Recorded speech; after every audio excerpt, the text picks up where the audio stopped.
Okay, friends, once again, welcome back and a very good morning to everybody. I hope you all are safe. Your family member, your relative, your parents, your friends all are safe. And you are enjoying this new era, this new way of learning. Friends, we are discussing Sthit Vidyut Shastra, chapter number 2, વિદ્યુત સ્થિતિમાન અને capacitance. And today is the turn to discuss your doubts corresponding to the second chapter. So friends, તમને મેં આખું chapter solve કરીને લાવવા માટે કીધું હશે ચેપ્ટર નંબર 2. આઈ હોપ કે તમે લોકો સોલ્વ કરી લાયા હશો. તો એકવાર ફરીથી પૂછી લઉં છું.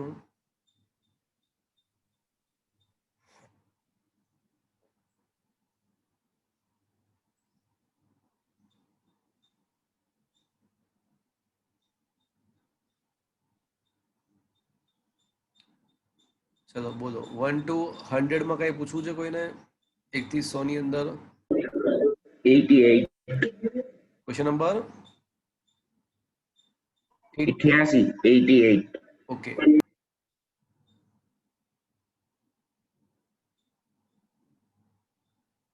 Yeah.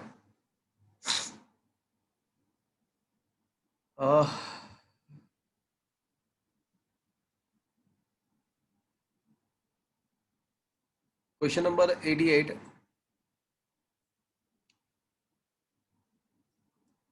એમાં એવું છે કે આપણે કેપેસિટર C1 અને C2 નો વિદ્યુત સ્થિતિમાનનો તફાવત શોધવાનો છે.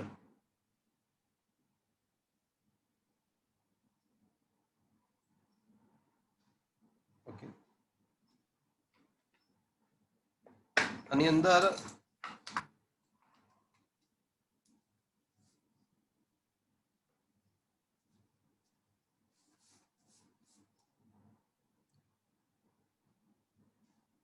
કંઈક આ રીતની ગોઠવણ છે.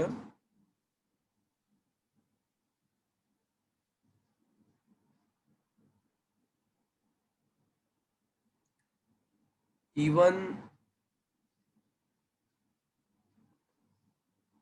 ની પોલારિટી બતાવી નથી પણ આ રીતે છે.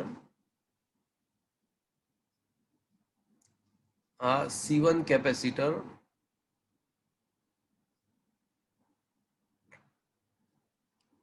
E2 ની પોલારિટી આ રીતે છે અને આ કેપેસિટન્સ C2. તમે જોઈ શકો છો તમે કે વિદ્યુત ભારના વહન માટે એક જ માર્ગ છે. એટલે આ બધી વસ્તુ એકબીજાની સાથે શ્રેણીમાં છે એવું વિચારી શકાય.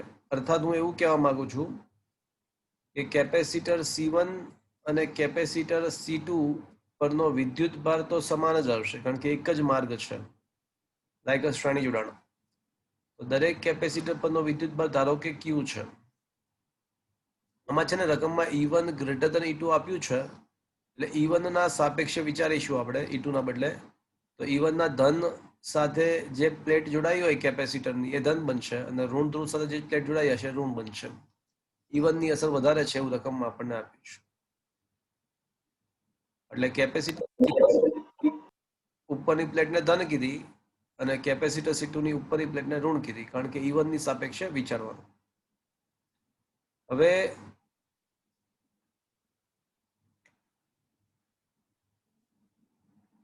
કિર્ચોફનો બીજો નિયમ લગાડીશું.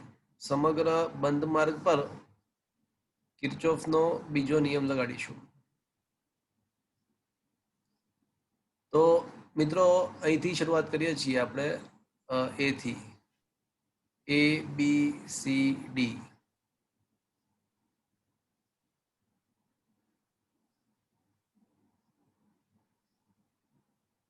ચલો A થી શરૂઆત કરીએ તો બેટરીનો ધન ધ્રુવ પહેલા આવ્યો તો બરાબરની જમણી બાજુ આપણે લખતા હોઈએ ને.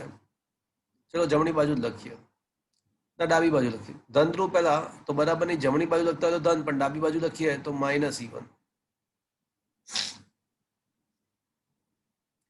A થી B પર આવ્યા, B થી C. ચલો કેપેસિટર C2 પરના વોલ્ટેજ V2 છે, તો B થી C પર ગયા તો એમાં માઇનસ પહેલા આવ્યું, તો બરાબરની જમણી બાજુ માઇનસ પણ ડાબી બાજુ લખીએ તો પ્લસ V2. C થી D ઋણ પહેલા તો બરાબરની જમણી બાજુ ઋણ પણ ડાબી બાજુ પ્લસ E2. D થી A વળી પાછું ઋણ પહેલા આવ્યું તો બરાબરની જમણી બાજુ ઋણ પણ ડાબી બાજુ લખીએ તો માઇનસ V1 અને ઇઝ ઇક્વલ્સ ટુ 0. ઋણ પહેલા તો બરાબરની જમણી બાજુ માઇનસ પણ ડાબી બાજુ પ્લસ. ઋણ પહેલા તો જમણી બાજુ માઇનસ હોય પણ ડાબી બાજુ લખીએ એટલે પ્લસ. શું મિત્રો આ સમજમાં આવ્યું? સર C1 અને C2 ના સ્થાનથી કોઈ ફરક નહીં પડે ને?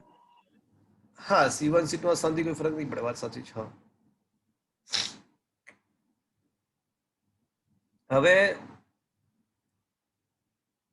હવે ધારો કે વિદ્યુત ભાર Q છે દરેક કેપેસિટરનો, તો minus E1 plus Q by C1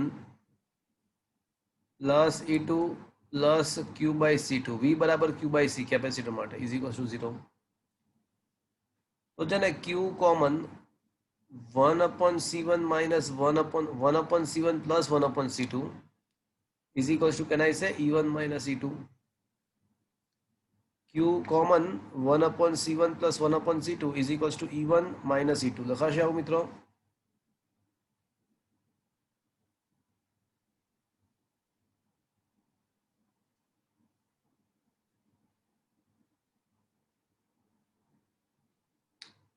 તો Q into C1 plus C2 upon C1 C2 is equals to E1 minus E2. તો હવે Q ને સૂત્રનો કરતા બનાવીએ તો C1 C2 upon C1 plus C2 into E1 minus E2 થશે. હજી તો મિત્રો આ શું મળ્યું આપણને? Q મળ્યો. મારે તો શું કામ, મારો ટાર્ગેટ શું છે? V1 અને V2. હા, તો V1 બરાબર શું આવશે મિત્રો? Q by C1. તો જે Q છે ને એને C1 વડે ભાગી નાખો, તો C1 અને C2 ના ગુણાકારમાં C1 વડે ભાગી નાખો તો ખાલી C2 રહેશે. તો C2 upon C1 plus C2 into E1 minus E2.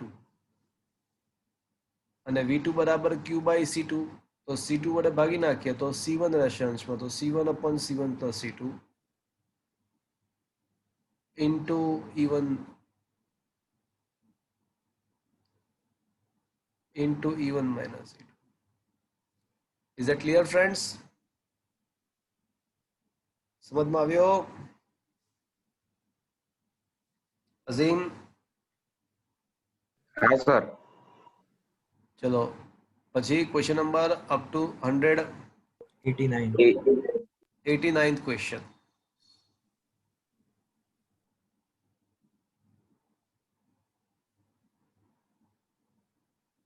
ચલો એમાં એવું છે કે આકૃતિમાં દર્શાવેલ પરિપથમાં પ્રારંભમાં સ્વિચ 1 ના સ્થાને છે. એટલે પ્રારંભમાં છે ને પ્રારંભમાં શું થશે કે સ્વિચ 1 જોડાયેલી છે.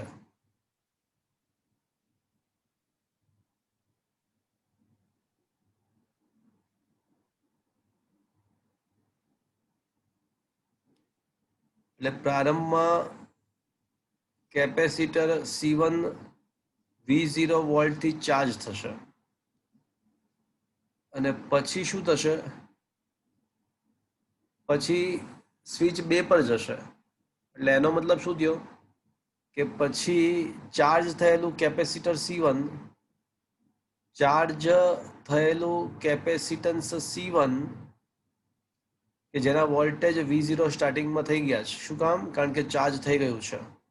અને હવે ચાર્જ થયેલું કેપેસિટર અનચાર્જડ એવા C2 અને C3 સાથે સમાંતરમાં આવી જશે બીજા કેસમાં. એટલે ખબર પડી તમને? આમાં બે કિસ્સાઓ થયા. પહેલા કિસ્સામાં કેપેસિટર C1 ચાર્જ થશે અને બીજા કિસ્સામાં ચાર્જ થયેલું C1 કેપેસિટન્સ C2 અને C3 સાથે જોડાઈ જશે. તો હવે ક્વેશ્ચન એવો છે કે હવે C1 પરનો વિદ્યુતભાર Q1 અને C2 C3 પરનો સમાન વિદ્યુતભાર Q2 શોધવાનો છે આપણે. તો પહેલા એક કામ કરીએ. પ્રારંભમાં છે ને કેપેસિટર C1 નો વિદ્યુતભાર Q1 ડેશ છે. આપણે એ Q1 ડેશ નથી શોધવાનો, પણ છે ને ઓલો બીજો કિસ્સો પતે ને પછીની અવસ્થાની પછી Q1 શોધવાનું છે. એટલે અત્યારે તો એવું કહી શકાય કે Q1 ડેશ બરાબર C1 V0. કેપેસિટરને V0 વોલ્ટથી ચાર્જ કરે તો મારા હેલો વિદ્યુતભાર Q1 ડેશ બરાબર C1 V0 થશે. અત્યારે કેપેસિટર C1 ચાર્જ થઈ ગયું અને એના પરનો વિદ્યુતભાર C1 V0 થશે. હવે મિત્રો કેસ નંબર 2,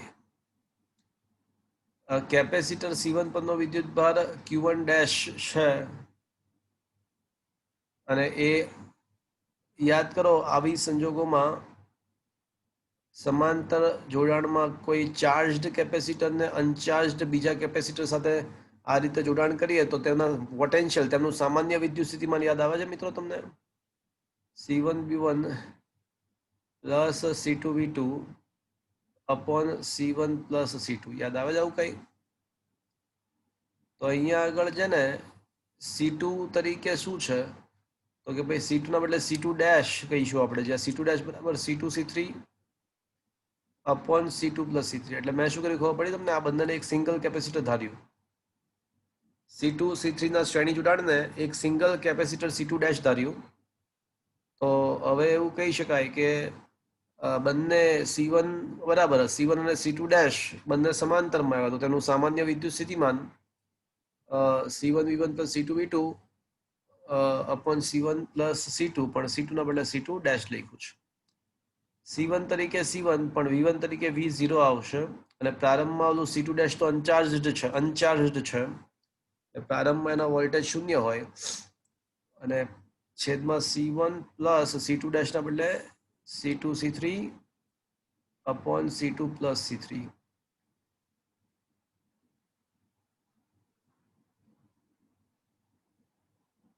તો V ઇફેક્ટિવ છેદનો છેદ અંશમાં તો C1 V0 C2 plus C3 અને લસા લીધો C1 C2 plus C3 plus C2 C3. તો આપણને V ઇફેક્ટિવ એટલે કે બંનેના સામાન્ય વિદ્યુત સ્થિતિમાન મળી ગયા. કોના? તો કે ભાઈ કેપેસિટર C1 ના વોલ્ટેજ મળી ગયા અને C2 અને C3 ના શ્રેણી જોડાણનો વોલ્ટેજ પણ આપણને મળી ગયો. હવે ક્વેશ્ચન એવો છે કે આપણે C1 પરનો વિદ્યુતભાર Q1 અને C2 C3 ના સમાન વિદ્યુતભાર Q2 શોધવાનો છે.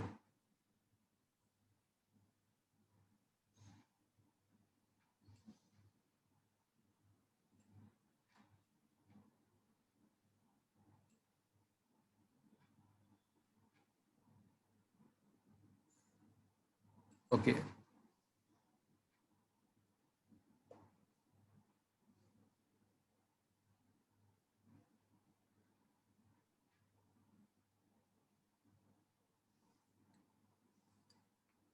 મિત્રો હવે છે ને C1 પરનો વિદ્યુતભાર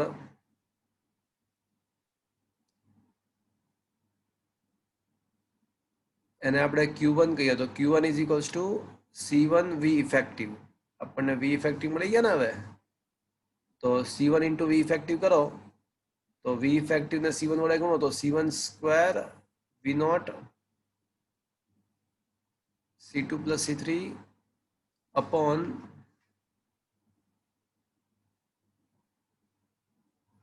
C1 C2 plus C1 C3 plus C2 C3. અને હવે બીજું શું પૂછ્યું છે? C2 અને C3 પરનો સમાન વિદ્યુતભાર. તો C2 અને C3 પરનો સમાન વિદ્યુતભાર તો Q2 બરાબર હું શું લખીશ? C2 ડેશ, જ્યાં C2 ડેશ ખબર છે ને પાછું શું છે? C2 અને C3 નું શ્રેણી જોડાણ ઇન્ટુ V ઇફેક્ટિવ. તો મિત્રો C2 ડેશ આપણને ખબર છે શું છે? C2 C3 upon C2 plus C3 into V effective C1 V0 C2 plus C3 upon C1 C2 plus C1 C3 plus C2 C3. એમાં હવે શું થશે કે C2 plus C3 કેન્સલ થઈ જશે, તો બાકી રહેશે C1 C2 C3 V0 upon C1 C2 plus C2 C3 plus C3 C1. તો આ આપણને C2 અને C3 બંને પરનો ઇફેક્ટિવ વિદ્યુત ભાર Q2 મળી ગયો. સમજમાં આવી આખી વસ્તુ? Sir. Is that clear friends? હા.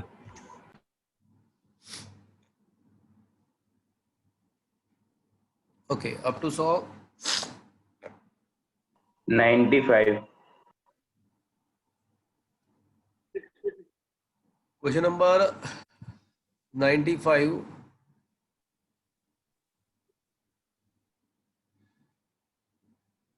Okay.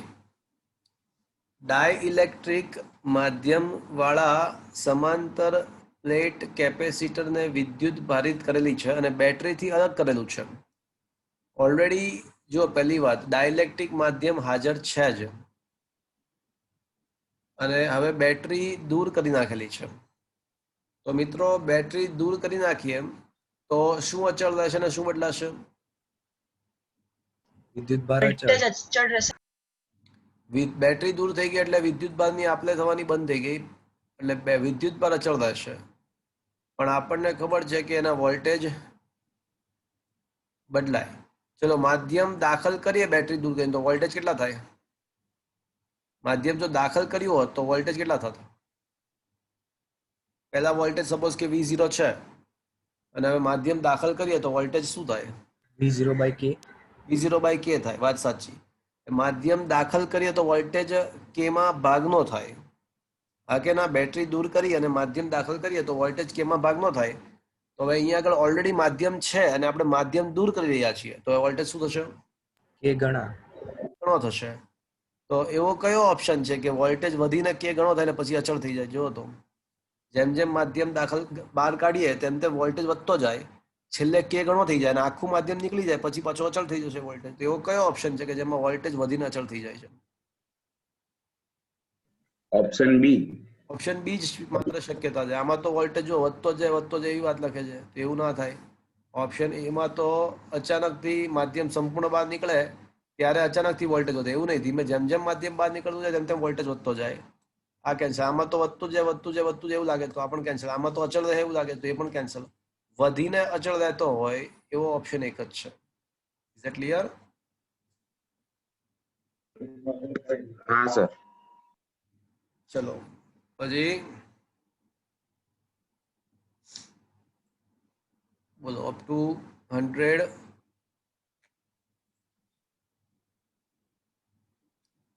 Last call.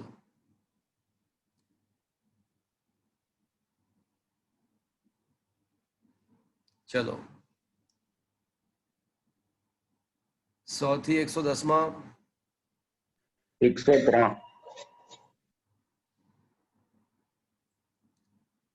103 આપણે લઈએ મિત્રો હમણાં 1 મિનિટમાં.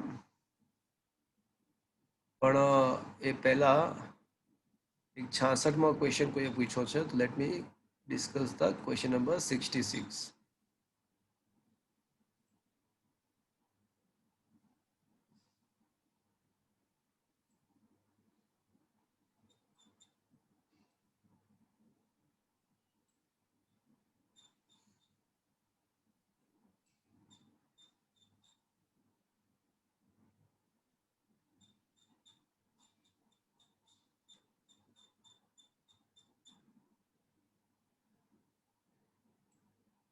ઓકે, ક્વેશ્ચન નંબર 66 કોઈએ પૂછ્યો છે. તો ક્વેશ્ચન નંબર 66માં શું છે?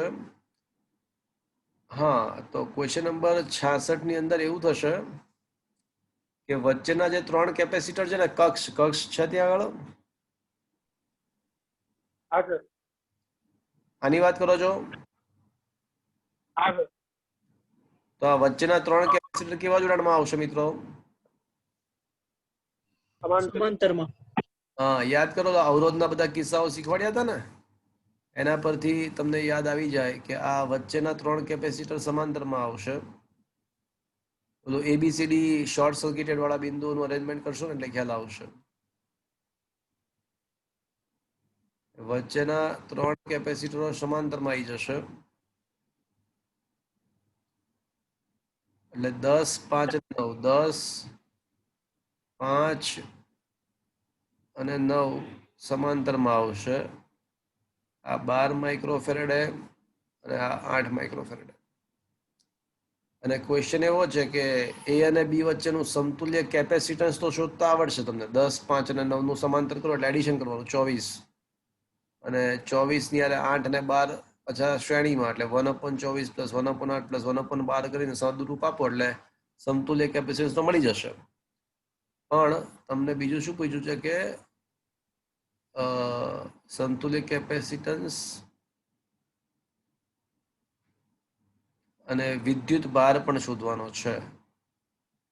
તો મિત્રો એવું ક્વેશ્ચન છે કે 60 વોલ્ટની બેટરી જોડેલી છે તો એ અને બી વચ્ચેનો વિદ્યુત ભાર એટલે ખરેખર બેટરીનો વિદ્યુત ભાર તો એક સી ઇફેક્ટિવ પેલા શોધવું પડે. તો 1/12 પ્લસ 1/8 પ્લસ 1/24 આને 2 વડે ગુણીને ભાગી નાખીએ અને 3 વડે ગુણીને ભાગી નાખીએ તો 2 ને 3, 5 ને 1, 6, 6/24 1/4. તો સી ઇફેક્ટિવ છે ને 4 આવશે મિત્રો. અને ક્યુ ઇફેક્ટિવ તમારે શોધવો હોય તો સી ઇફેક્ટિવ ઇન્ટુ વી કરવું પડે. તો સી ઇફેક્ટિવ 4 અને વી છે ને 60 વોલ્ટ છે 240 આવશે. 6 ચોક 24 240. અચ્છા, અને ક્વેશ્ચન એવો છે કે 5 માઇક્રોફેરેડનો વિદ્યુત ભાર. ઓકે, સમતુલ્ય કેપેસિટન્સ એ અને બી વચ્ચે અને વિદ્યુત ભાર 5 માઇક્રોફેરેડ. અચ્છા, કઈ વાંધો નહીં. કુલ વિદ્યુત ભાર આપણને કેટલો મળ્યો? 240 મળ્યો. ઓકે, હવે આ 12 ના વોલ્ટેજ કેટલા થશે? જો બેટરીમાંથી જે વિદ્યુત ભાર બહાર નીકળશે ને એ આ 12 ને મળશે એટલે 12 માઇક્રોફેરેડને મળતો વિદ્યુત ભાર 240 માઇક્રોકુલમ. આનો પણ વિદ્યુત ભાર 240 માઇક્રોકુલમ કારણ કે બેટરીની હારે શ્રેણીમાં છે. ચલો આના વોલ્ટેજ કેટલા આવશે તો પછી? તો કે ભાઈ ક્યુ બાય સી. તો 240 ભાગ્યા 12 માઇક્રો માઇક્રો કેન્સલ તો આના વોલ્ટેજ આવશે 20 વોલ્ટ.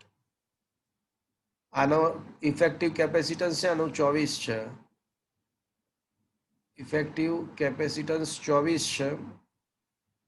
આનો ઇફેક્ટિવ વિદ્યુત ભાર 240 તો 240 ભાગ્યા 24 એટલે આના બધાને 10-10 આના બધાના બે છેડા વચ્ચેના વોલ્ટેજ 10 વોલ્ટ મળશે. અને 20 વોલ્ટ 10 વોલ્ટ અને આને 240 ભાગ્યા 8 એટલે 30 વોલ્ટ થઈ ગયા ને. જો 10 પ્લસ 20 પ્લસ 30 એટલે 60 આવી ગયા બેટરીના વોલ્ટેજ આવી ગયા. હવે આના દરેકે દરેક પરનો વોલ્ટેજ આપણને ખબર છે 10 વોલ્ટ છે અને મારે દરેકનો વિદ્યુત ભાર શોધી શકું ક્યુ બરાબર સીવી.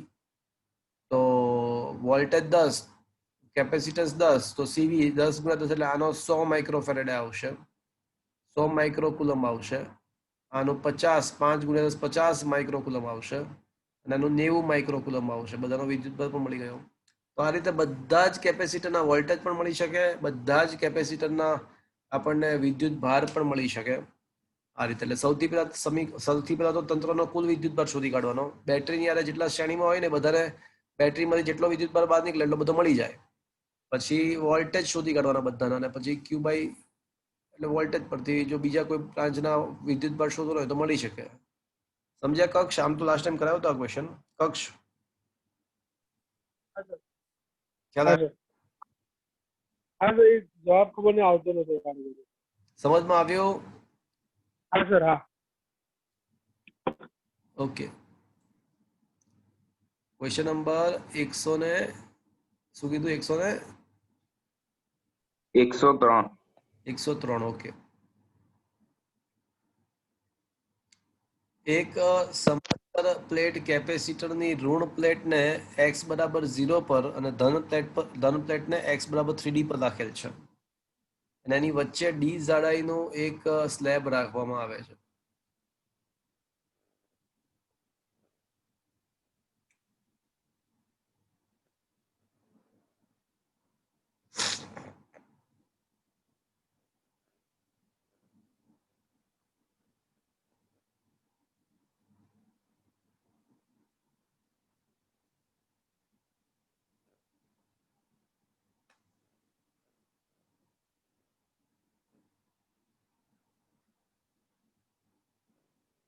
x બરાબર 0 અને x બરાબર 3d ની વચ્ચે એક સ્લેબ રાખવામાં આવે છે ડી જાડાઈનો.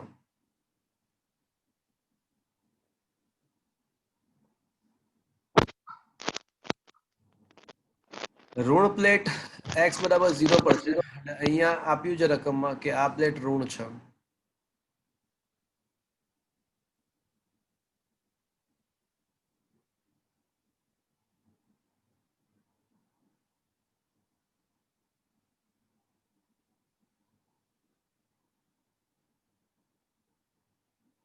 અને આ ધન પ્લેટ છે. હવે વિદ્યુત ક્ષેત્ર જે છે ને એ ધનથી ઋણ તરફ હોય તો વિદ્યુત ક્ષેત્રની દિશા હંમેશા ઊંચા સ્થિતિમાનથી નીચા સ્થિતિમાન તરફ હોય.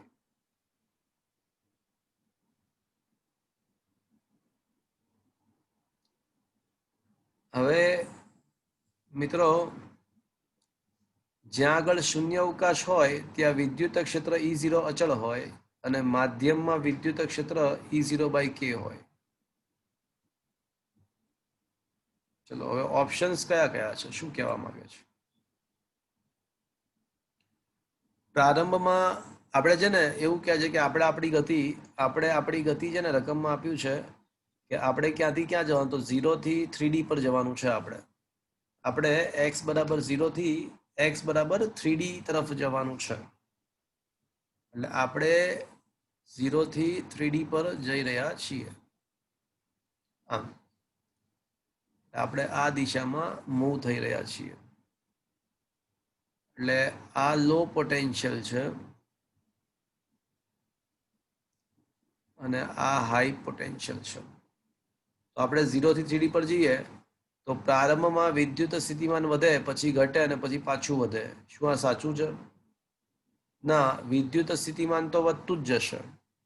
પણ હા, ફરક શું પડે ખબર છે કે તમે 0 થી D તરફ જાઓ ને તો વિદ્યુત સ્થિતિમાન માં જે વધારો થશે એ હશે, એ કંઈક હશે. પણ D થી 2D માં જાઓ ને તો વિદ્યુત ક્ષેત્ર કેમાં ભાગનું, એટલે જો આને આપણે A કહી દઈએ, આને B કહી દઈએ, આને C કહી દઈએ અને આને D કહી દઈએ. તો તમે A થી B તરફ જશો ને તો વિદ્યુત ક્ષેત્ર સ્થિતિમાન કેટલું વધશે ખબર છે? E0 into D વધશે. પછી તમે B થી C પર જશો ને તો વિદ્યુત સ્થિતિમાનનો વધારો E0/k into D થશે. અને વળી પાછું C થી D તરફ જશો ને તો વિદ્યુત સ્થિતિમાનનો વધારો વળી પાછો E0D થશે. V બરાબર ED. તો હવે મિત્રો તમે સમજ્યા, વિદ્યુત સ્થિતિમાન તો વધતું જ જાય છે, પણ વચ્ચેના ભાગમાં છે ને વિદ્યુત સ્થિતિમાનનો વધારો કેમાં ભાગનો થઈ જશે. વિદ્યુત સ્થિતિમાન ઘટશે નહીં, પણ એનો વધવાનો દર એટલે કે વધારો જે છે ને એ કેમાં ભાગનો થઈ જશે. Can you imagine the situation? એટલે હા સર. ઘટે નહીં પણ વધવાનો દર ઘટે. વધવાનો દર એટલે ઓછું વધશે, થોડા પહેલા કરતા ઓછું વધશે, પણ ઘટે તો નહીં જ. એટલે પહેલો ઓપ્શન ખોટો છે. આ સમજ પડી મિત્રો? અચ્છા, વિદ્યુત સ્થિતિમાન સતત વધે, હા વાત સાચી, સતત વધતું જાય છે. પણ અહીંયા એવું લખ્યું ને કે સતત સમાન દરથી વધે છે. સતત સમાન દરથી વધે છે તો આ વિધાન કેવું થતું? તો પાછું ખોટું. તો ખોટું બને. સતત તો વધતું જ જાય, સતત વધતું જાય વાત સાચી છે. સતત સમાન દરથી વધે એ વાત ખોટી, પણ સતત વધતું જાય છે. વિદ્યુત ક્ષેત્રની દિશા હંમેશા અચળ, હા વિદ્યુત ક્ષેત્ર હંમેશા આ રીતે જ રહેશે, વાત સાચી છે. અને વિદ્યુત ક્ષેત્રની તીવ્રતાનું મૂલ્ય સમાન રહે છે? ના, માધ્યમમાં કેમાં ભાગનું થઈ જાય. બેટરી દૂર કરેલી અવસ્થામાં છે એવું માનતા, માધ્યમમાં કેમાં ભાગનું થઈ જાય. તો કયા કયા સાચા ઓપ્શન બનશે? ઓપ્શન બી અને સી બંને સાચા છે. Is that clear? હા સર. ઓકે.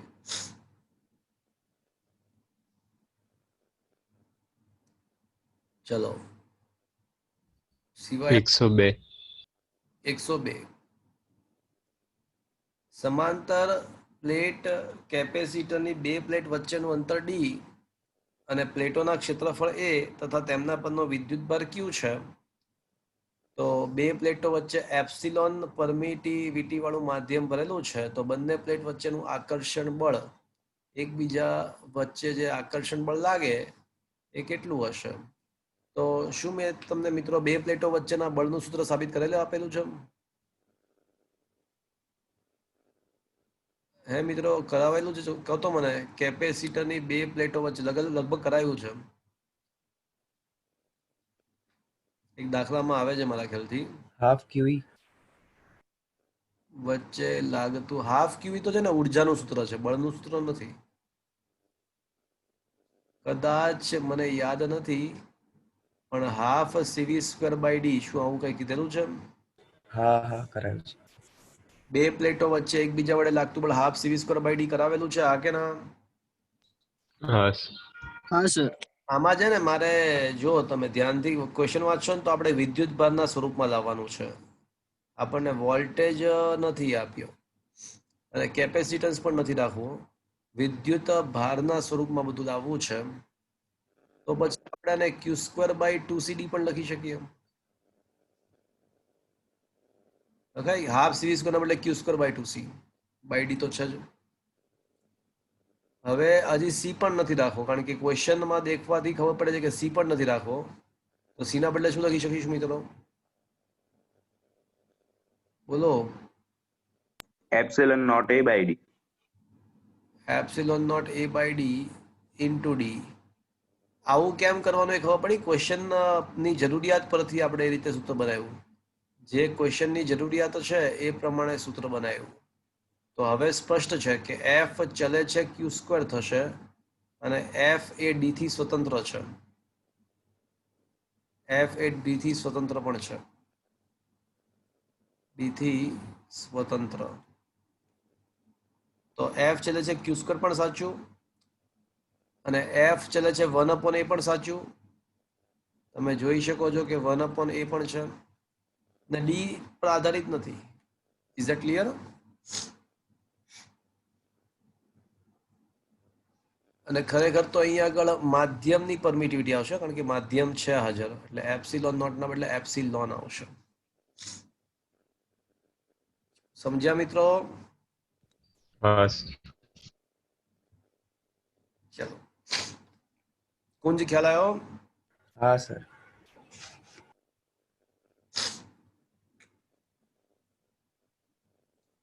ચલો બોલો.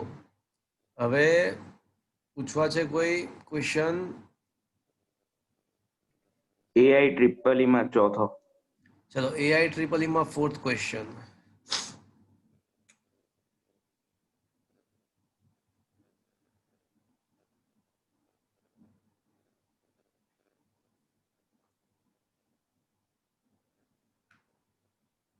એઆઈ ટ્રિપલ ની અંદર એવો ક્વેશ્ચન છે કે 3 વિદ્યુત ભારો છે, ઉગમ બિંદુ પર -Q1 છે, Q3 અને Q2 આપેલા છે.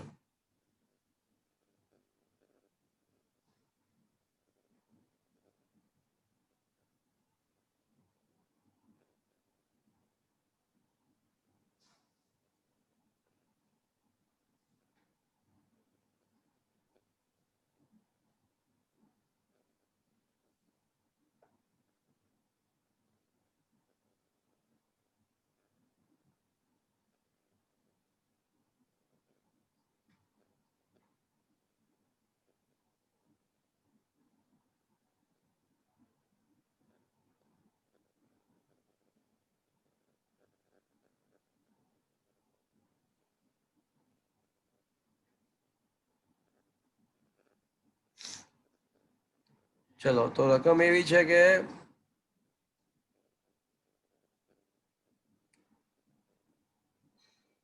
Q1 પર લાગતા બળનો x દિશાનો ઘટક, એટલે Q1 પર જે પરિણામી બળ લાગે છે એનો x દિશાનો ઘટક શું થાય, એવો ક્વેશ્ચન છે.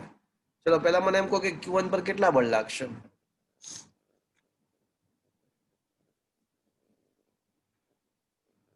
બોલો, Q1 પર Q2 અને Q3 વડે તો લાગશે. હા, Q બસ બે જ લાગશે, એની સિવાય તો નહીં લાગે. તો Q2 શું કરશે? એને આમ Q2 Q1 ને આમ ખેંચવાનો ટ્રાય કરશે કે ધક્કો મારશે? ખેંચશે. એટલે આકર્ષી પ્રકારનું બળ લાગશે એટલે આ જે બળ છે એ આમ લાગશે. That is the F12.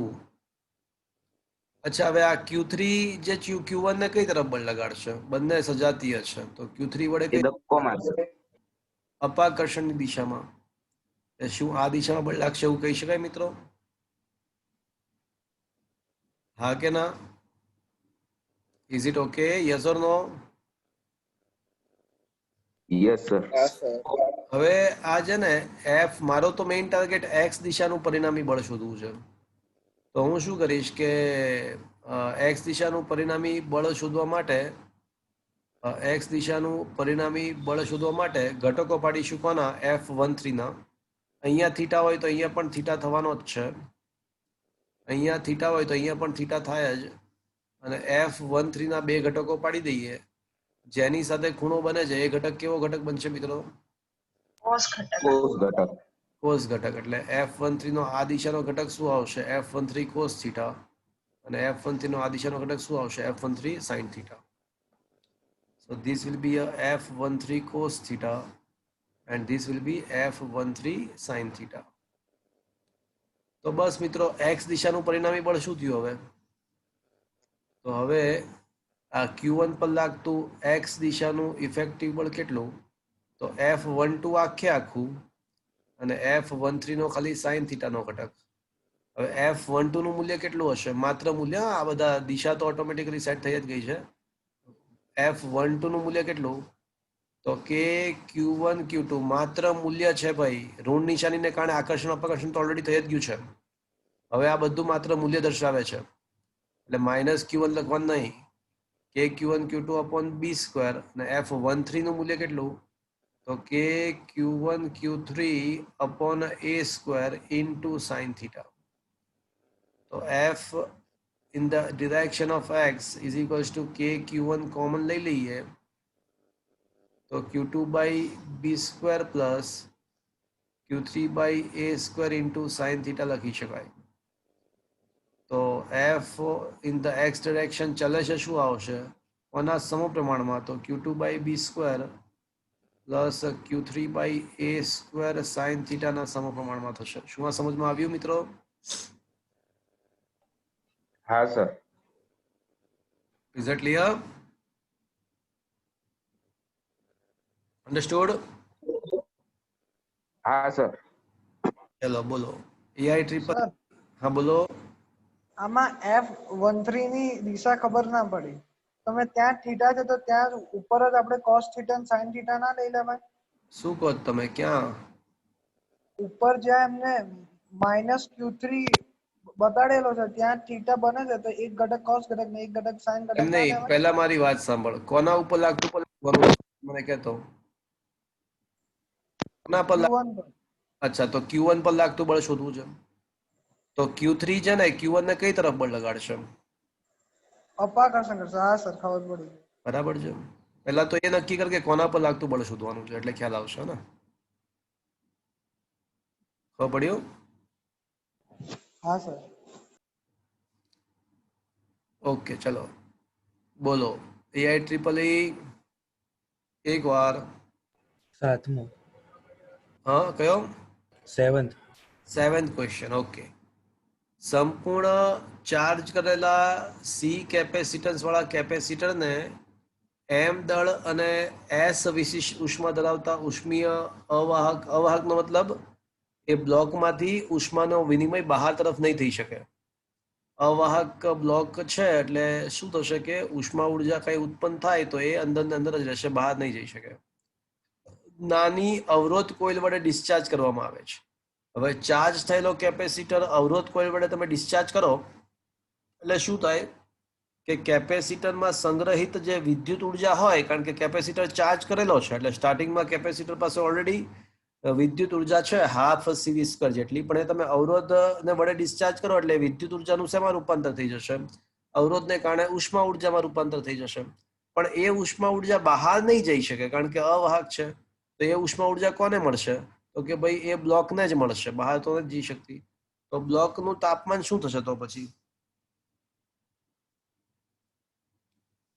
બ્લોકને ઉષ્મા ઉર્જા મળે તો બ્લોકનું તાપમાન વધે. તો મિત્રો યાદ કરો, કોઈ પદાર્થને ઉષ્મા ઉર્જા આપીએ ને તો બે વસ્તુ છે, કાં તો એનું તાપમાન બદલાય તો યાદ છે ms ડેલ્ટા ટી સૂત્ર વાપરવાનું, ને કાં તો એની અવસ્થા બદલાય તો અવસ્થા માટે q બરાબર ml. યાદ આવે છે મિત્રો? હા સર. આગળ બ્લોકને ઉષ્મા ઉર્જા મળી તો કેટલી એને ઉષ્મા ઉર્જા મળી હશે? તો ms ડેલ્ટા ટી. પણ કોના ભોગે મળી? આ ફાઇનલી આ ઉષ્મા ઉર્જા આવી ક્યાંથી? તો ભાઈ એ તો કેપેસિટરમાં સંગ્રહિત ઉર્જા હતી ને એનું પહેલા ઉષ્મા ઉર્જામાં રૂપાંતર થયું અવરોધને કારણે, અને પછી એ ms ડેલ્ટા ટી માં કન્વર્ટ થઈ. તો મારો ટાર્ગેટ શું છે કે v શોધવાનો છે. તો v² બરાબર 2 આવશે. 2 ms delta T upon c નું વર્ગમૂળ કાઢો એટલે આપણને v મળી જાય. That's it. Is it okay?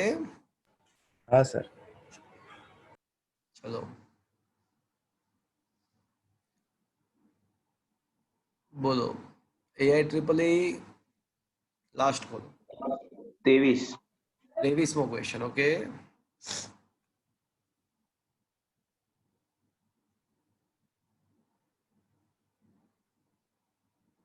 okay, it is a very interesting question. Everybody have to listen here.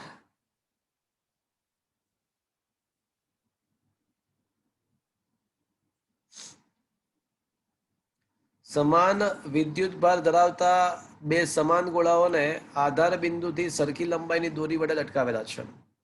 અત્યારે તેમની વચ્ચેનો ખૂણો 30 ડિગ્રી છે.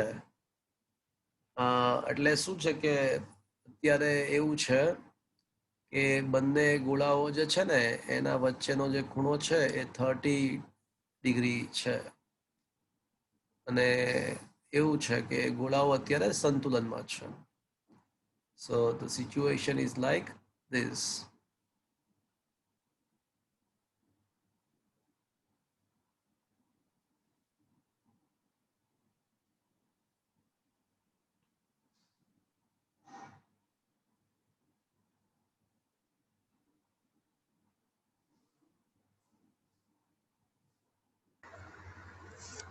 ઓકે, તો વિચાર કરો તમે આ ગોળા ઉપર કેટલા, કોઈ એક ગોળાને ધ્યાનમાં લો, કોઈ એક જ ગોળાને ધ્યાનમાં લઈ લો તો એના ઉપર કેટલા બળ લાગતા હશે?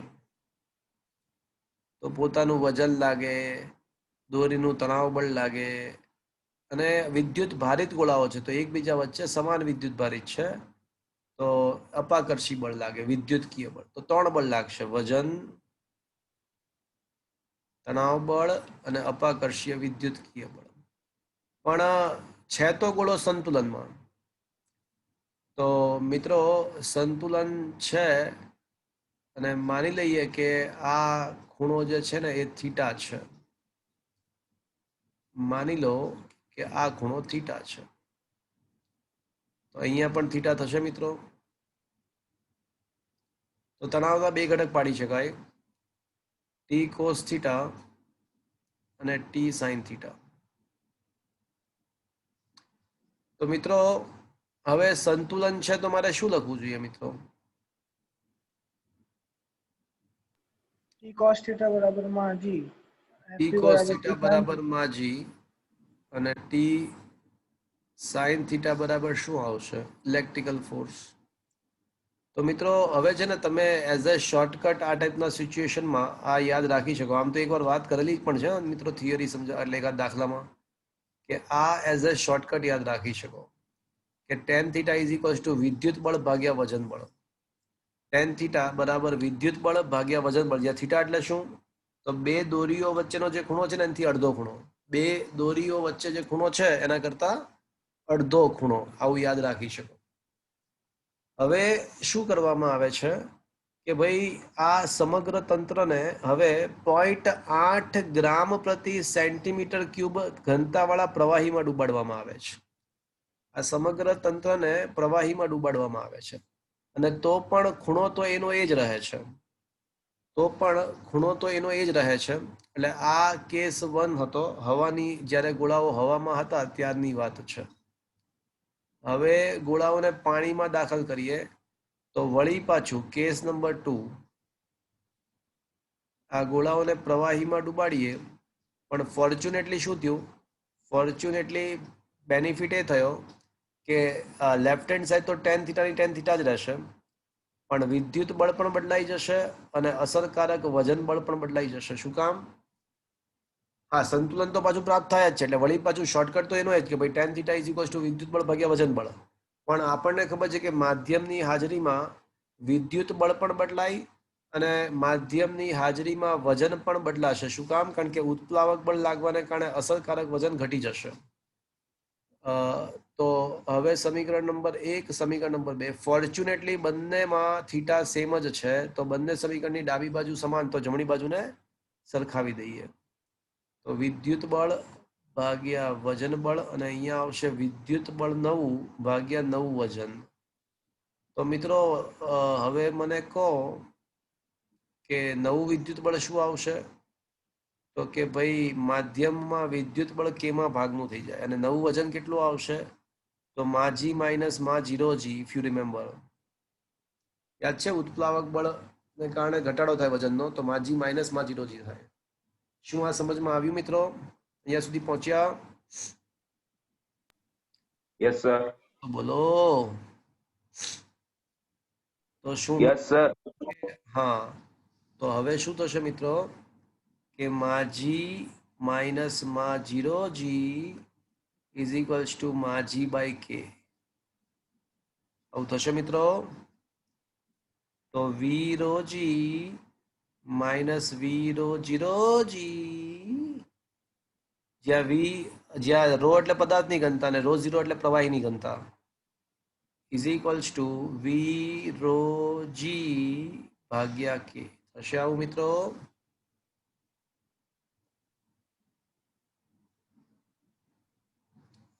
હવે છે ને વીજી કોમન, તો વીજી કોમન લઈ લઈએ, તો rho minus rho 0 is equals to rho by k થશે મિત્રો.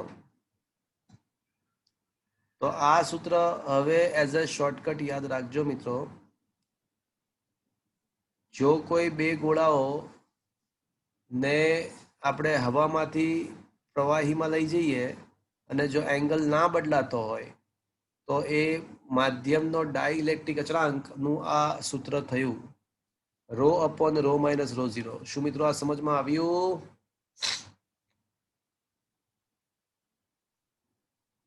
Is that clear? તો ધીસ હા is sir. As a shortcut. આજે આપણને એક નવો શોર્ટકટ શીખવા મળ્યો. પણ ક્યારે સાચું આ? જ્યારે ગોળાઓ ને હવામાંથી પ્રવાહીમાં લઈ જઈએ અને જો એંગલ ના બદલાતો હોય તો એ પ્રવાહીનો ડાઇલેક્ટ્રિક અચળાંકનો આ શોર્ટકટ થયો. જ્યાં રો એટલે પદાર્થની ઘનતા અને રો 0 એટલે પ્રવાહીની ઘનતા. પદાર્થની ઘનતા કેટલી આપી છે મિત્રો? અહીંયા આગળ 1.6 આપી છે, અને પ્રવાહીની ઘનતા કેટલી આપી છે? 0.8 આપી છે. તો 1.6 ભાગ્યા 1.6 માઇનસ 0.8, તો 1.6 ભાગ્યા 0.8 થશે, એટલે જવાબ આવશે 2. Is that clear? શું ક્વેશ્ચન આવ્યો મિત્રો? હા સર. હા સર. ઇન્ટરેસ્ટિંગ. ચલો પછી AI ત્રિપલ માં 8મો. AI ટ્રિપલ માં 8મો ક્વેશ્ચન.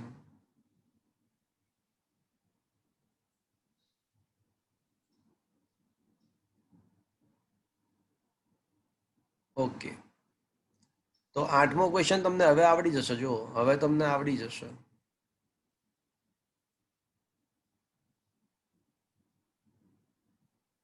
સર પેલું tan θ બરાબર વિદ્યુત બળ અપન વજન બળ દરેક કન્ડિશનમાં સાચું ને? દરેક કન્ડિશન એટલે આ કન્ડિશનમાં સાચું. આવા સંજોગોમાં અહીંયા પણ એવું થશે. જો અહીંયા પણ એવું જ થશે, અહીંયા પણ એ જ થશે. 8મા ક્વેશ્ચનમાં પણ આ જ થશે. આ ગોળા પર વજન બળ નીચે તરફ લાગશે, દોરીનું તણાવ બળ આ તરફ લાગશે, અને વિદ્યુતકીય અપાકર્ષીય બળ આ તરફ લાગશે. વળી પાછી એ જ વાર્તાઓ, વળી પાછા બે ઘટકો પાડીશું. અહીંયા ખૂણો થીટા બનાવીશું. આ તણાવ બળ, આ વિદ્યુતકીય બળ અને આ વજન બળ. તો ટીનો વળી પાછો આ દિશાનો ઘટક ટી કોસ થીટા, વળી પાછું ટી સાઇન થીટા, તો મિત્રો વળી પાછું હું એવું લખી શકું કે ટેન થીટા, બધા સ્ટેપ ગપચાવો, tan theta is equals to વિદ્યુતકીય બળ ભાગ્યા વજન બળ, આવું લખી શકાશે મિત્રો? વિદ્યુત બળ ઇઝ ઇક્વલ્સ ટુ QE. અહીંયા આગળ બે વિદ્યુત ભારો નથી પણ પૃષ્ઠ છે, અને પૃષ્ઠ અને વિદ્યુત ભાર છે, તો વિદ્યુત બળ Q ઇન્ટુ E થશે. અને E તરીકે શું થશે મિત્રો?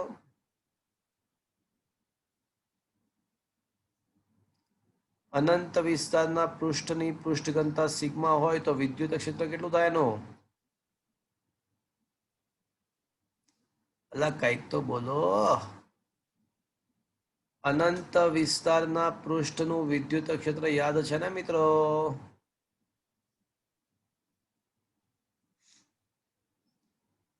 મારો અવાજ આવે છે મિત્રો? હા સર. અચ્છા, તો સિગ્મા ને સૂત્રનો કરતા બનાવો મિત્રો. તો સિગ્મા ને સૂત્રનો કરતા બનાવો તો 2 epsilon naught G tan theta upon Q. तो कहना इसे पृष्ठ घनता चले छे tan theta.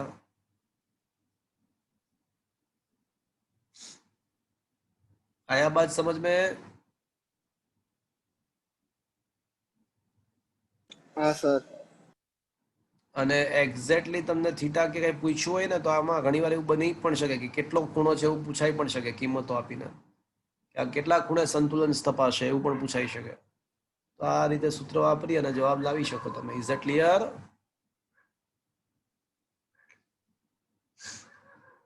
Is it okay?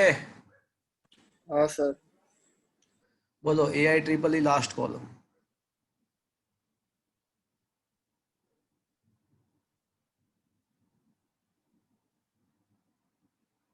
Sir 13મો ક્વેશ્ચન. ક્વેશ્ચન નંબર 13 AI માં. હા. તો XY યામ પદ્ધતિના ઉગમ બિંદુ આગળ વિદ્યુત ભાર 10⁻³ માઇક્રોકુલમ છે, અને બિંદુ A ના યામ √2 છે અને B ના યામ 2,0 છે. તો વિદ્યુત સ્થિતિમાનનો તફાવત કેટલો થાય? તો 0 જ આવશે ને? તફાવત 0 આવશે. શું કામ? કારણ કે ઉગમ બિંદુથી બંને બિંદુઓના અંતર સમાન છે. ઉગમ બિંદુથી બંને બિંદુઓના અંતર સમાન થશે. જો બંનેનું અંતર શોધો, √2 અને √2 નું અંતર શોધવા માટે તમે શું કરશો? અંડર √2 નો વર્ગ પ્લસ √2 નો વર્ગ એટલે શું થશે જુઓ તો? 2 થશે. અને 2,0 નું મૂલ્ય કેટલું આવશે? એનું પણ 2. તો પછી બિંદુ 1 પાસેનું વિદ્યુત સ્થિતિમાન બિંદુ 1 પાસેનું સ્થિતિમાન KQ/R1 અને બિંદુ 2 પાસેનું સ્થિતિમાન KQ/R2.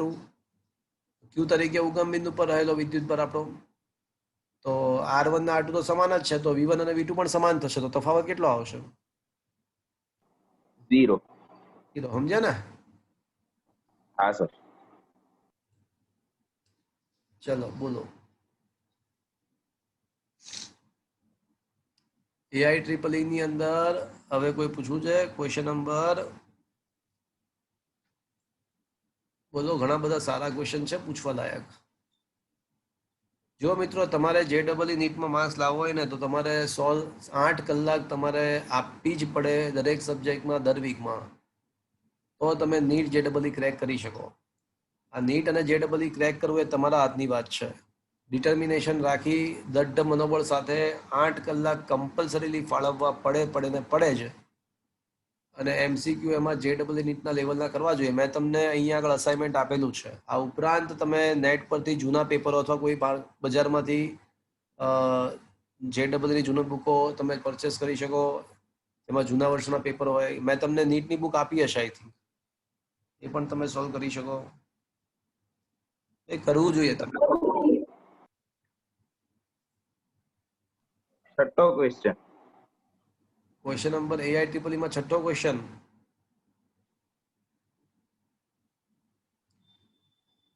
પાતળા તારની R ત્રિજ્યાની બે રીંગો તેમની અક્ષો એકબીજા પર સંપાત થાય તે રીતે D અંતરે મૂકેલી છે. રિંગ પરના વિદ્યુત ભારો +Q અને -Q છે.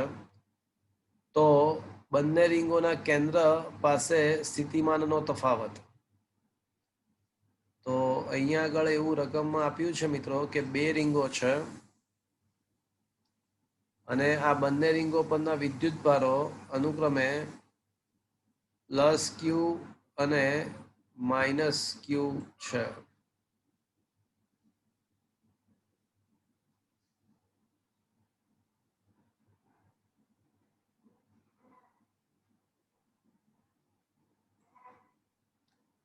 તેમની વચ્ચેનું અંતર d છે.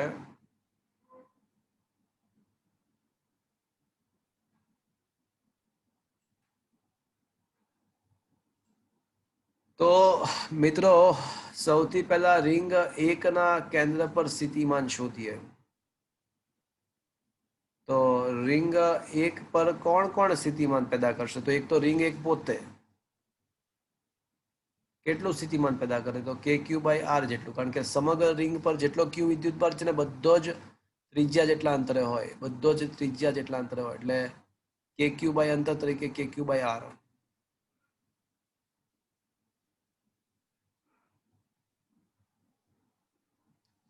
અને બીજી રિંગ -q વિદ્યુતભાર ધરાવે છે. તો એનું છે ને બીજી રિંગનું દરેક બિંદુ પહેલી રિંગથી કેટલા અંતરે હશે વિચારો? તો બીજી રિંગનું દરેક બિંદુ પહેલી રિંગથી કેટલા અંતરે હશે? Think about it. બોલો કેટલું અંતર આવશે?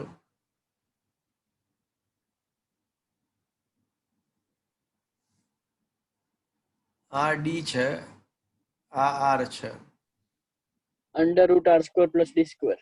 હા, દરેક બિંદુ પાછું ત્રિપરિમાણમાં વિચારશો તો દરેક બિંદુ આટલા જ અંતરે આવશે.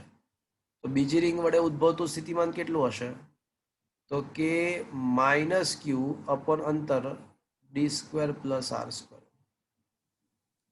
તો આ રિંગ 1 ના કેન્દ્ર પર સ્થિતિમાન મળી ગયું. હવે રિંગ 2 ના કેન્દ્ર પર કેટલું?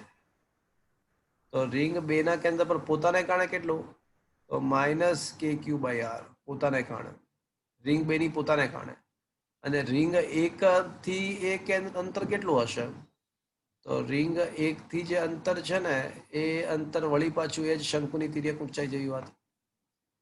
તો +k + q upon d² + r². હવે જો મને સરવાળો પૂછ્યો હોત ને, સરવાળો પૂછ્યો તો 0 હોત, પણ તફાવત પૂછ્યો છે. તો તફાવત પૂછ્યો છે તો v1 માંથી v2 બાદ કરો.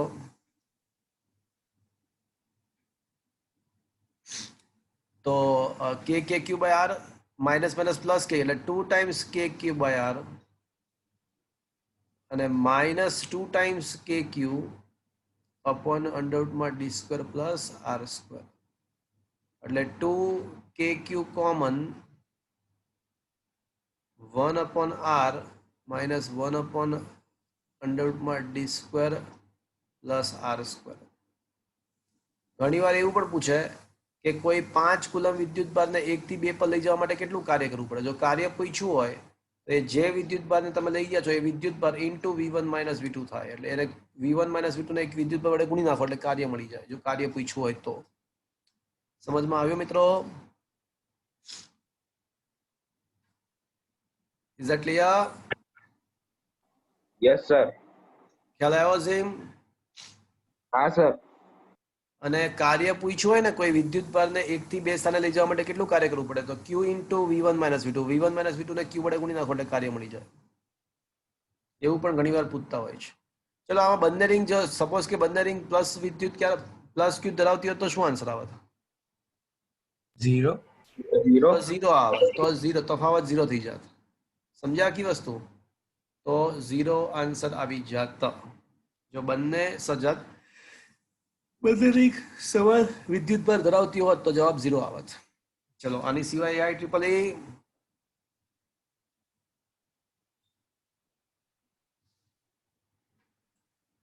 AIEEE last call. ચલો અપ ટુ 25 બોલો. AIEEE 1 to 25 last call. Okay. CBS 22મો. ઓકે. હા, 22 ની અંદર એવું આપ્યું છે કે એક ગોળા નિયમિત રીતે વિદ્યુત ભારિત કરેલા ગોળામાં આર બરાબર આર સુધી નીચે મુજબ બદલાય છે.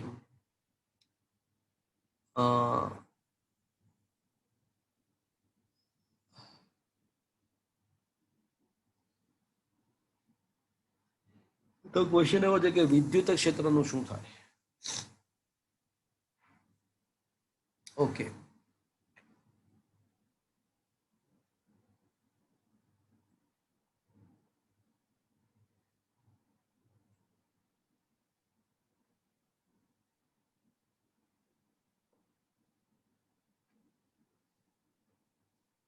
માની લો કે આ ગોળો છે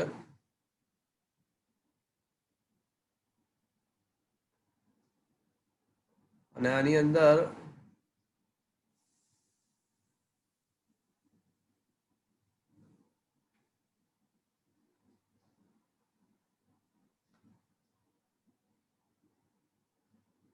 ધારો કે આપણે કેન્દ્રથી આર અંતરે વિદ્યુત ક્ષેત્ર શોધવા માંગીએ છીએ. તો હું છે ને અહીંયા આગળ ગાઉસિયન પૃષ્ઠની કલ્પના કરું છું. ઓકે,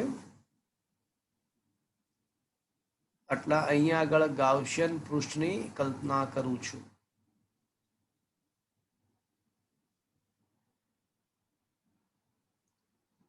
તો આપણને ખબર છે મિત્રો કે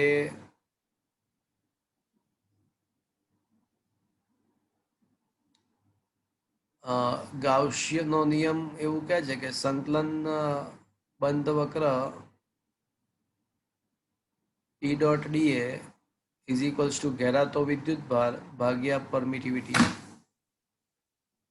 હા કે ના મિત્રો? Yes or no? Yes sir. તો સંકલન બંધ વક્ર E ડોટ ડી એટલે અહીંયા આવશે E ડીએ કોસ થીટા. વિદ્યુત ક્ષેત્ર છે ને આમ ત્રિજ્યાવર્તી જ હોય એટલે થીટા તો 0 જ થશે, કોસ 0 1 જ થશે. ઇઝ ઇક્વલ્સ ટુ ઘેરાતો વિદ્યુત ભાર ભાગ્યા પરમિટિવિટી. એટલે આમાં E દરેક બિંદુએ સમાન બાર આવી જશે અને સંકલન ડી એટલે છે ને અહીંયા 4 પાઈ સ્મોલ આર સ્ક્વેર આવશે. 4 પાઈ સ્મોલ આર સ્ક્વેર આવશે. એટલે મને ખાલી વિદ્યુત ભાર મળી જાય ને તો મને વિદ્યુત ક્ષેત્રની તીવ્રતા મળી જાય. હવે મારો ટાર્ગેટ શું છે કે વિદ્યુત ભાર શોધવો. આટલા ભાગનો વિદ્યુત ભાર શોધવો. ઘેરાતો વિદ્યુત ભાર એટલે આર ત્રિજ્યામાં રહેલો વિદ્યુત ભાર. હવે વિદ્યુત ભાર આપણને ખબર છે કે ભાઈ મેં તમને શીખવાડ્યું હતું કે જો રેખીય વિતરણ હોય તો ક્યુ બરાબર લેમડા એલ થાય. પણ ક્યારે યાદ છે? લેમ્બડા અચળ હોય તો લેમડા અચળ હોય તો. અચળ ના હોય તો યાદ છે શું આવે? સંકલન લેમ્બડા dy.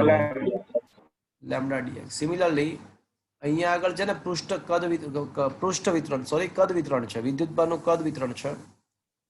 તો ક્યુ બરાબર રો ઇન્ટુ વી આવત જો રો અચળ હોત તો.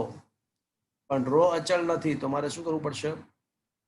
સંકલન રો ઇન્ટુ ડીવી. અને યાદ કરો મેં તમને શીખવાડ્યું હતું એ પણ કે ડીવી બરાબર શું લખી શકાય? 4 પાઈ r 4 પાઈ square આર dy. સ્ક્વેર. હા, 4 pi R square into DR. યાદ આવે છે મિત્રો? અને મારે કેટલો વિદ્યુત ભાર શોધવાનો છે તો કે ભાઈ 0 થી શરૂ કરી અને સ્મોલ આર સુધીનો વિદ્યુત ભાર. મારે છે ને ત્રિજ્યા સ્મોલ આર ત્રિજ્યાની અંદરનો ગોળો છે ને એમાં જ વિદ્યુત ભાર શોધો. તો I have to take the સંકલન ફ્રોમ 0 ટુ સ્મોલ આર. તો ક્યુ આપણે શોધી રહ્યા છીએ મિત્રો. સંકલન 0 થી small r 4 pi R square into rho ની કિંમત આપણને આપી છે rho 0 5/4 minus r upon r into dr. હવે છે ને આ 4 પાઈ અને રો 0 આપણે બહાર કાઢી નાખીએ. 4 પાઈ રો 0 બહાર ના કાઢી નાખીએ. હજી સંકલન નથી કરતો મિત્રો, હજી સંકલન નથી કરતો. અને હું છે ને આર સ્ક્વેર ને અંદર ગુણી નાખું છું. તો 5/4 r square minus r cube by r. R square ને મેં ગુણી નાખ્યું. 4 પાઈ રો 0 બહાર કાઢ્યું, આર સ્ક્વેર ને અંદર ગુણી નાખ્યું. હવે છે ને સંકલન કરીએ. હવે આપણે સંકલન કરીએ. ચલો હવે 4 પાઈ રો 0 છે ને એ તો બહાર કાઢ્યું. સંકલન કરો હવે. તો આ 5/4 અને આર સ્ક્વેર નું સંકલન શું થશે મિત્રો? r cube by 3. Minus r cube નું શું થશે? r ની 4 ઘાત બાય 4 ભાગ્યા આર તો કેપિટલ આર તો છે જો, અને ક્યાંથી ક્યાં 0 થી r. તો મિત્રો આ 4 પાઈ રો 0 પહેલા અપર લિમિટ લગાવો તો 5 ભાગ્યા 12 આર ક્યુબ માઇનસ, અચ્છા 4 છે ને, એક કામ કરે હજી એક સ્ટેપ થઈ શકશે. 4 બંને પદમાંથી 4 4 કોમન, અને અંશમાં પણ એક 4 છે જો ડાબી બાજુ, તો 4 4 4 કેન્સલ થઈ જશે.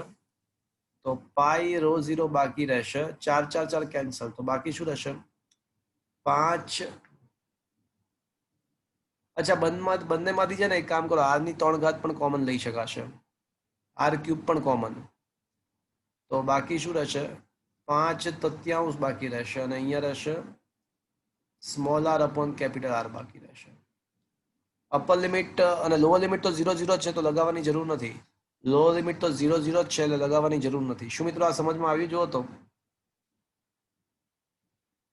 અહીંયા સુધી પૂગ્યા?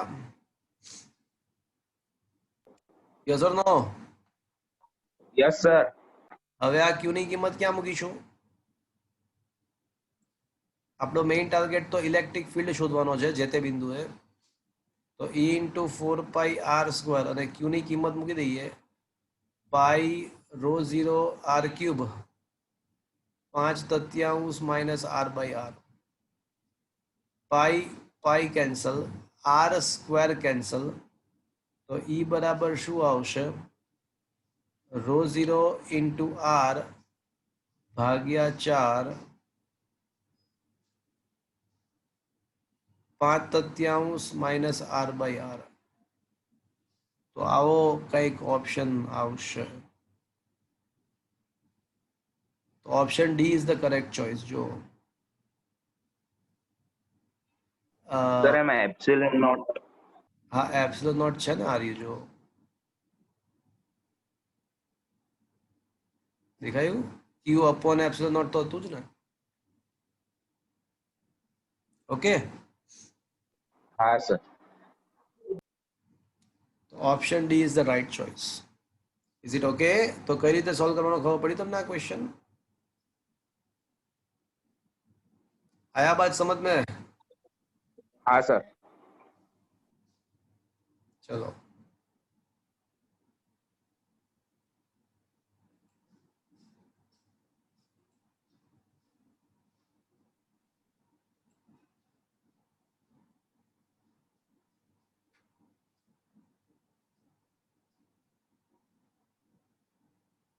सीबीएसई पीएमटी पूछो.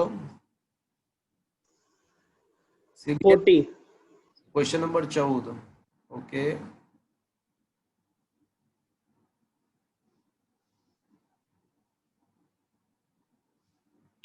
આની વાત કરો છો? આર ત્રિજ્યાના વિદ્યુત પરિત વાહકના કેન્દ્રથી આની વાત કરો છો? ના સર 40. 40. ઓકે,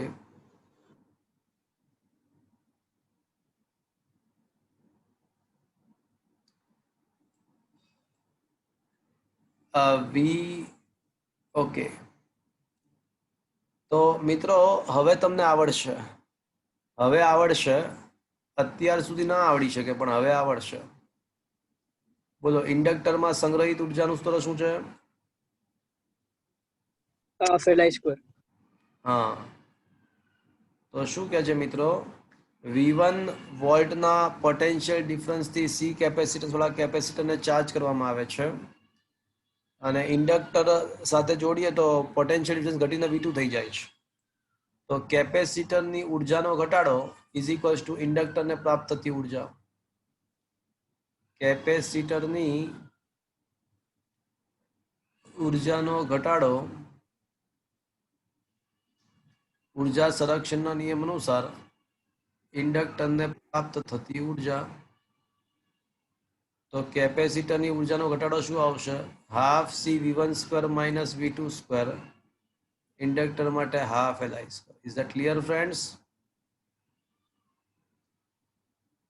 તો I² બરાબર C/L V1² માઇનસ V2² થશે.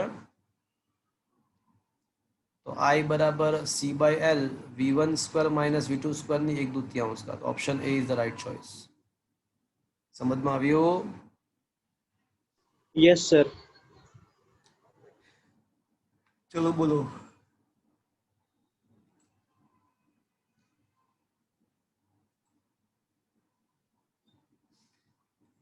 PMT last call.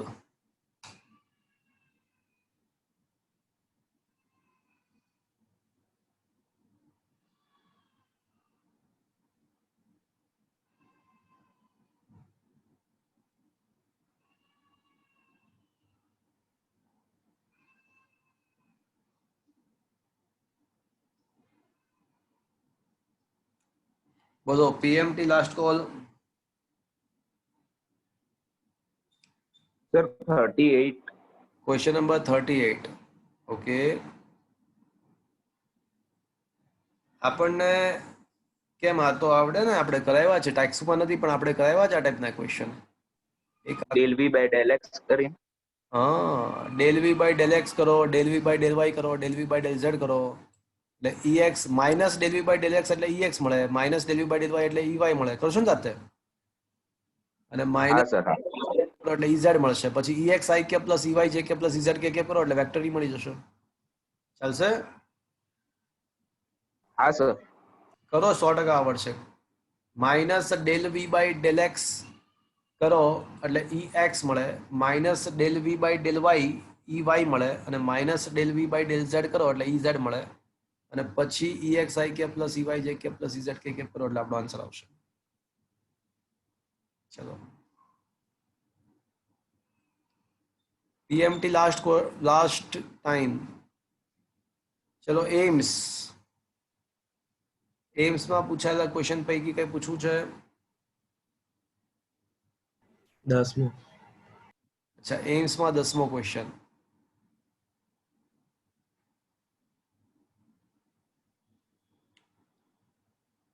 ઓકે,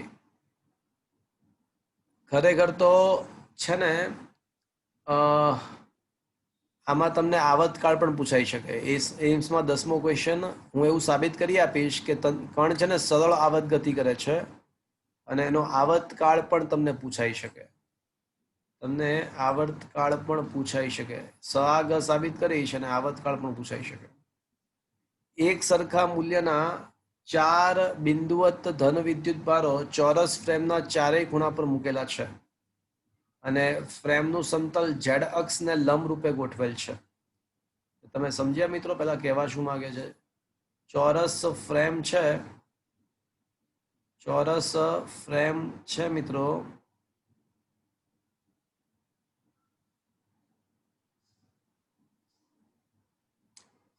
અને એના ચારેય શિરોબિંદુઓ પર, ચોરસ ફ્રેમના ચારેય શિરોબિંદુઓ પર સમાન વિદ્યુતભાર મૂકેલ છે. અને આ ફ્રેમ XY સમતલમાં છે, Z અક્ષને લંબ અર્થાત XY સમતલમાં છે. Can you imagine the situation? ચલો, બધા જ ફ્રેમના દરેક શિરોબિંદુ પર સમાન વિદ્યુતભાર Q છે. હવે શું કહે છે કે Z જો એક ઋણ વિદ્યુતભારને સમતલથી Z અંતરે મૂકવામાં, એટલે એવું છે, રકમમાં થોડી ફરક છે કે એક ઋણ વિદ્યુતભારને સમતલથી Z અંતરે, સમતલથી નહીં પણ ચોરસ તકતીના કેન્દ્રથી, ફ્રેમના કેન્દ્રથી Z દિશામાં Z અંતરે મૂકવામાં આવે છે. એટલે એક ઋણ વિદ્યુતભાર જે છે ને એ Z અંતરે મૂકવામાં આવે છે. તો અહીંયા આગળ કોઈ એક ઋણ વિદ્યુતભાર ગોઠવવામાં આવે છે, -Q વિદ્યુતભાર, અને આ અંતર આપણને Z આપેલું છે ફ્રેમના કેન્દ્રથી અંતર. Is that clear friends? તો ક્વેશ્ચન એવો છે કે એ શું કરશે? Z નું મૂલ્ય ખૂબ જ નાનું છે. તો મિત્રો વિચાર કરો કે આ જે ચાર જે શિરોબિંદુઓ છે એ શું કરશે? આ -Q ને પોતાના તરફ આકર્ષશે, હા કે ના? આ ચાર જે છે એ શું કરવાનો પ્રયત્ન કરશે? તો કે ભાઈ આ માઇનસ ક્યુ ને બધા જ પોતાના તરફ આકર્ષવાનો પ્રયત્ન કરશે. હા કે ના મિત્રો? Can you imagine the situation? અરે હા કે ના તો બોલો. હા સર. પણ ઇફેક્ટિવ બળ કઈ તરફ લાગશે વિચારો તમે. ઇફેક્ટિવ બળ કઈ તરફ લાગશે? આમ ચારે ચાર દિશામાંથી આમ ખેંચાય પિરામિડ જેવું, તો ઇફેક્ટિવ બળ કઈ તરફ લાગશે એને? ઇફેક્ટિવ આ ચારે ચાર નીચે તરફ. હા, આ ચારે ચાર નું પરિણામી બળ કરશો ને તો એ નીચે તરફ જ આવશે, આ તરફ જ આવશે. Is that clear friends? તો હું તો હોઉં ને તો આ ક્વેશ્ચનની અંદર હું હોઉં ને તો આવર્તકાળ પૂછું કે આ જે માઇનસ ક્યુ વિદ્યુતભાર છે એનો સરળ આવર્ત ગતિનો આવર્તકાળ પણ શોધો, એવું પણ પૂછું. તો જો હું છે ને 2 બળ માટે તમને સમજાવું છું, પછી 4 બળ માટે આપણે વિચારીશું મિત્રો. 2 બળ માટે હું તમને સમજાવું છું, પછી એનું ડબલ કરીશું એટલે 4 બળની થઈ જશે. ચલો મિત્રો, વાત એવી છે કે માની લો કે હું છે ને આખો ક્વેશ્ચન સોલ્વ કરાવું છું. અહીંયા થીટા હોય તો અહીંયા પણ થીટા થશે. જુઓ તો, કેન યુ ઇમેજિન? આમ ત્રાસમાં એક સમતલ બનશે. તો આ જે બળ છે ને F1 એનું મૂલ્ય કેટલું? એનું જે પણ કઈ મૂલ્ય હશે એટલું જ મૂલ્ય F3 નું હશે. આને 1 કહી દઈએ અને 2 કહી દઈએ. ચલો, F1 અને F2 ના મૂલ્યો સમાન હશે. કેટલા હશે?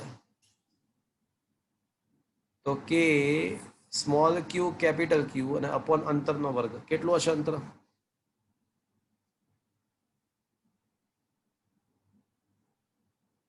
બોલો, આ અંતર કેટલું હશે?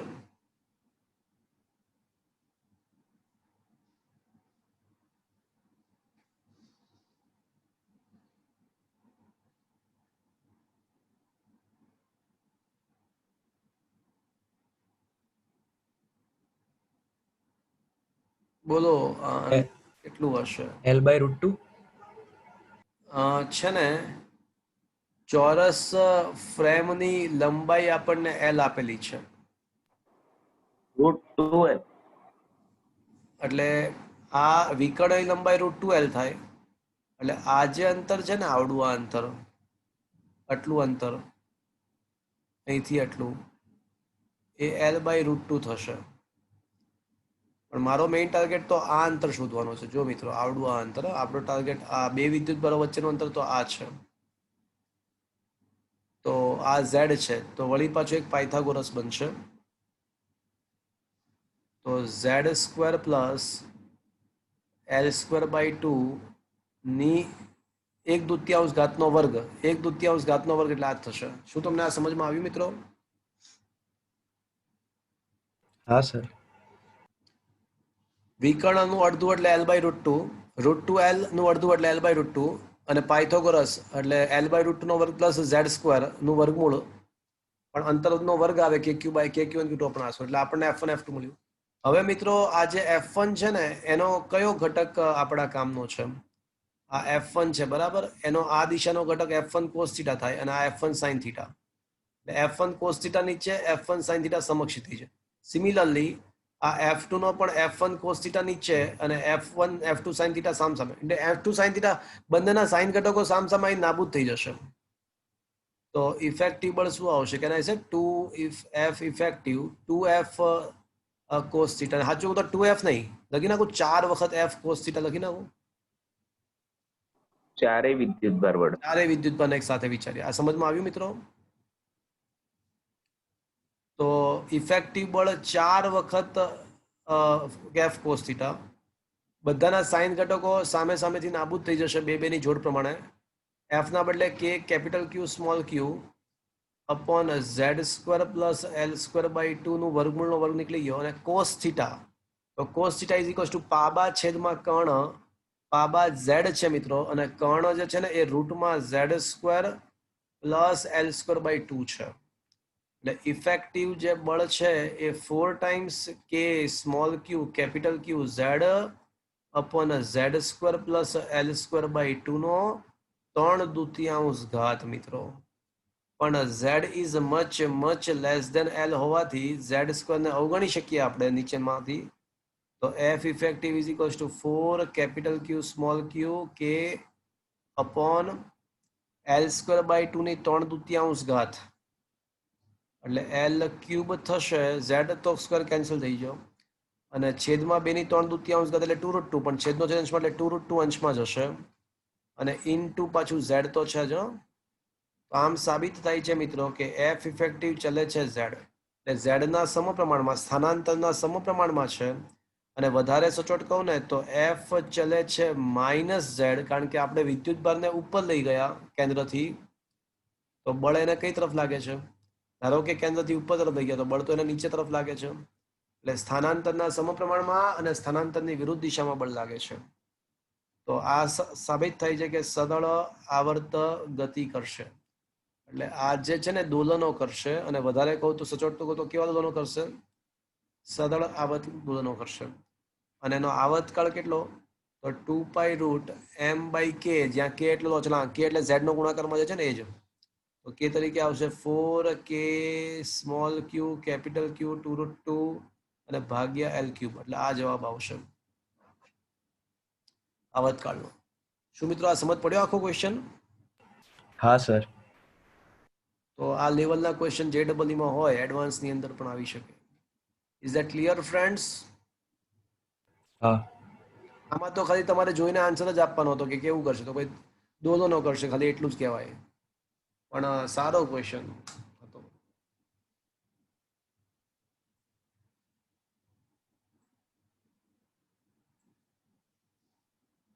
બોલો.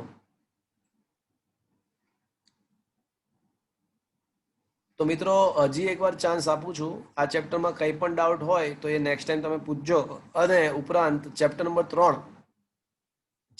3 તો ચલાવતી વખતે પણ ખાસું ડીપમાં આપણે ઘણા બધા શોર્ટકટ્સ ને ઘણું બધું એક્સ્ટ્રા પણ શીખવાડ્યું હતું. ચેપ્ટર નંબર 3માં તો તમારે થિયરી પણ હું તમને કરાવવાની મારે જરૂર નથી, તમને એના એક્સ્ટ્રા શોર્ટકટ્સ કે એવું બધું સાથે જ કરાવેલું છે. તો તમે જ્યારે નેક્સ્ટ ટાઈમ આવો ત્યારે સેકન્ડ ચેપ્ટર સંપૂર્ણ સોલ્વ કરીને લાવજો. અને ચેપ્ટર નંબર 3ના 100 ક્વેશ્ચન સુધી સોલ્વ કરીને લાવજો. 100 ક્વેશ્ચન સુધી સોલ્વ કરીને લાવજો ચેપ્ટર નંબર 3માં. ઓકે. જો મિત્રો JEE નીટ તમારે ક્રેક કરવી હોય ને તો તમારે 7-8 કલાક આપવા પડે. બરાબર છે? તો આ જે કામ કીધું હોય એ એટલીસ્ટ પૂરું કરીને લાવવું. તો આજનો સેશન મિત્રો હું અત્યારે ફિનિશ કરી રહ્યો છું. નેક્સ્ટ ટાઈમ ચેપ્ટર નંબર 3ના 101 ક્વેશ્ચન્સ અને ચેપ્ટર નંબર 2માં કંઈ બાકી હોય તો એ સોલ્વ કરીને લાવજો. તો આજનો સેશન અહીંયા ફિનિશ શેર કરીએ છીએ. Thank you friends.